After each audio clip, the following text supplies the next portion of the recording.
First of all, thank you very much to Irene and all the team to invite to be here today to present PROCLAN, the oceanic platform of the Canary Island, and all the work that we have done in relation with multi-use offshore platforms.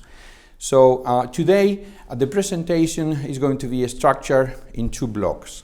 The first one I'm going to present what we have done in relation with multi-use offshore platforms here in Spain, Canary Island.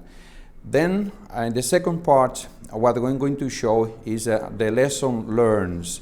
I'm going to ask later on to my colleague Silvia Martin to help me on that part. We are going to present in that part what is the barrier and how we have been overcoming these barriers.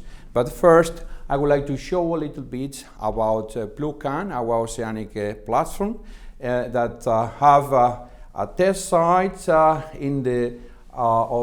23 square kilometers. In the center of this space, we have an offshore platform, and in this area, we are testing several devices. So in here, we have the location. We have in the bottom part some of the experiments that we already have done. For example, this was the allocation of the offshore wind mill. Also, we have here our base inland and some of the infrastructures that we have, our workshops in relation with underwater robotics. In the second slide, I'm going to show first the environment in where we develop our activity. It's quite important the environment where we have the port activities. This port in the Canary Island is the base for the oil rigs that are operating in the North Africa. Also in this port we have aquaculture, fisheries and traditional activities in relation with nautical and desalination process. So this infrastructure and the value chain associated to this cluster, to this hub, maritime cluster, is quite important because provide the skills and the capacities and technologies that later on we are going to need in the development of the new economy offshore. The next, in the first slide, we can see our test site. This test site is an area of 23 square kilometers. In this area, we already have two cables of 5 megawatts, one connected to the platform and the other one connected to the offshore windmill. This area, we have very good knowledge of the bathymetry, of the biology, so we have carried out sedimentography studies in order to have a very well known area. Also in the coast we have desalination plants and a substation that we use to introduce the energy in the grid. So in here you see a much closer look of this area. As you see, the space is very nearby of the coast and very well connected with the port. Further south of the site, we have our base in the port of Taliarte, and further south we have a commercial port, the Arinaga port, that is also an industrial area in which we can develop all the activities related with the industrial activities. In the presentation we can see, for example, what we already have down there in relation with the building of the concrete mastile for the offshore windmill. This area is quite important in order to connect the industrial capacities with the offshore wind developments that we are going to do. So this whole environment is the area that we are operating. The port of Las Palmas, our test sites, the harbor and the workshops in Taliarte, and the port of Arinaga in the industrial area. So the main infrastructure is of course the offshore platform. In here you can have close look of that. is 30 by 30. It's the platform is 34,000 tons. It's a gravity base deployed in 30 meters and have 7 floors. We have something like 2,000 square meters of space for labs, workshops, and a space for different kind of activities. In this area also we have been developing several projects, as you already know. Mainly we are interested in offshore wind, especially floating one, because the characteristics here in the Canary Island, we have a strong source of offshore wind very near shore, and for us it's important to attract all the technologies associated with that. So we are already implementing an European project called PROCLAN. We are the leaders of that project, but also we have been testing other developments and technologies, like for example WIP10 plus, when wind 2 power has been testing 125 prototype. Also Helican from the last 2 years has been testing these telescopic device using a concrete mastile and a 5 megawatt machine very nearby of our offshore platform.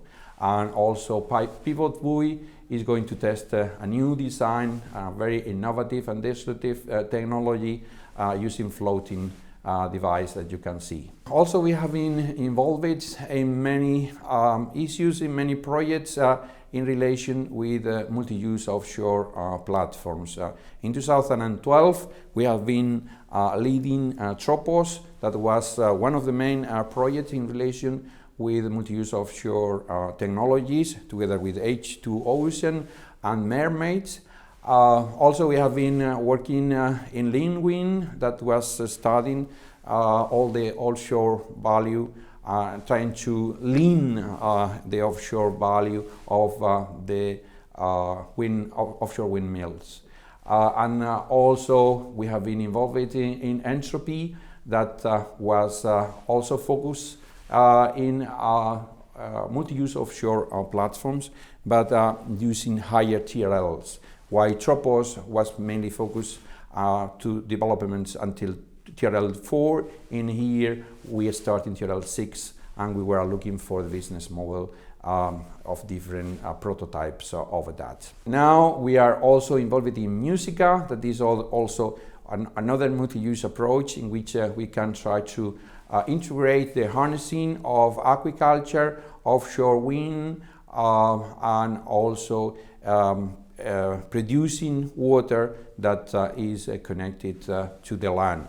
So this project is especially focused on the islands, and one of the main activities and the main target is Mediterranean islands. We already have been testing several devices for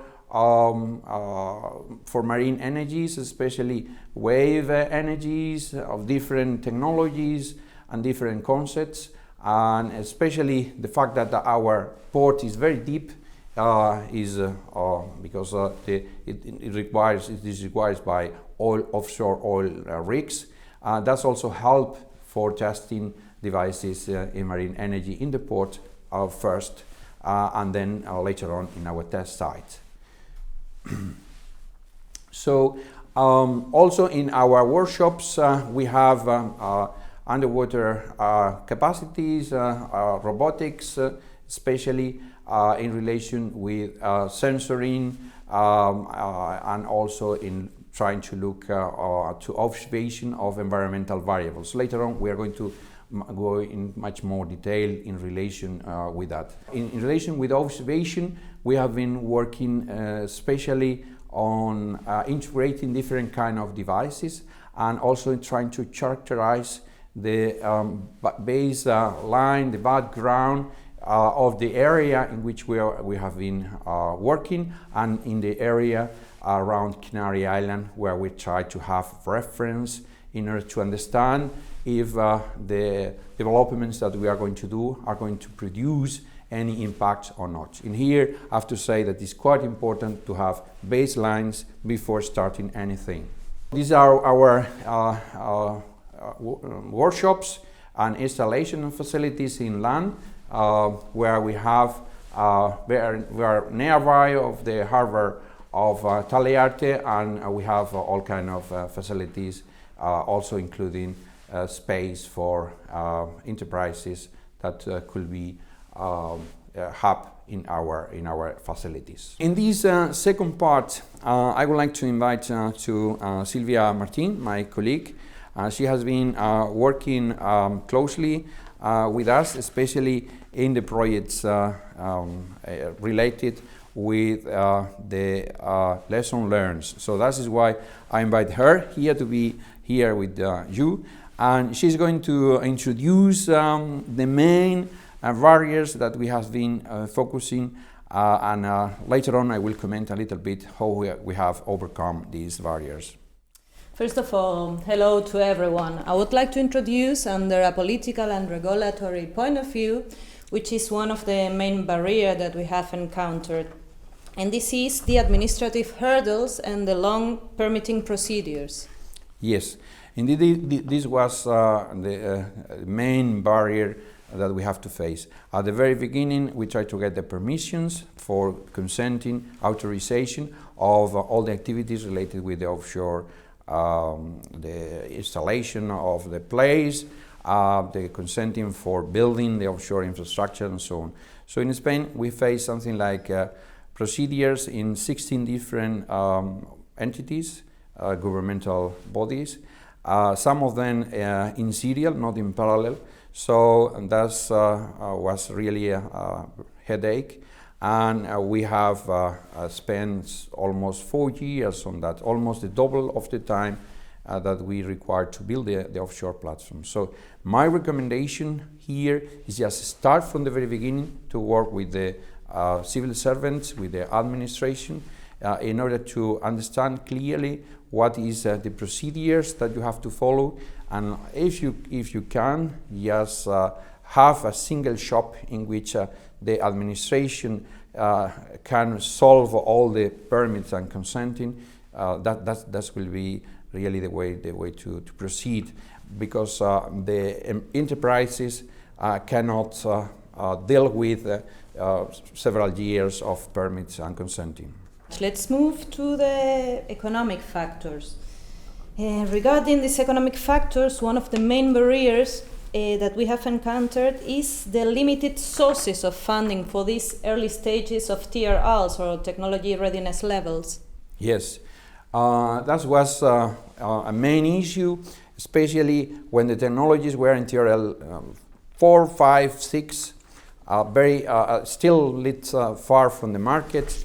The enterprises sometimes are not interested or not committed to support experiments in order to test the devices or technologies or concepts on that phase. So you need a special funding scheme to do that. In our case, we got the support of our regional council. We have a public body but that is supporting early stage of funding for innovation, and we got support from Sodecan. We got also support from other sources that we are going to see it in the next slide, please. And that is quite important. The enterprises need support to do their experiment in the sea. That is quite expensive. Sometimes, most of the time, the result of the experiment is that something failed and you have to rebuild the system. So the enterprises need support to pass this valley of death. Otherwise, without support on that, it's quite difficult to arrive to the commercial phase. Another important policy that perhaps you can work on that, and is also a recommendation in our case, has been working very well, is the tax relief. So in the Canary Island case, when you do some kind of R&D activities or innovation activities, you can have tax release almost 45%. This percentage is much higher than in the rest of the Spain, and in that way we have been attracting companies to test in our place, because they can also fund their activity using these tax reliefs. In your case, I don't know how it's going to work, but that will be a very important support for the companies in order to look for fresh money to support the testing in the sea.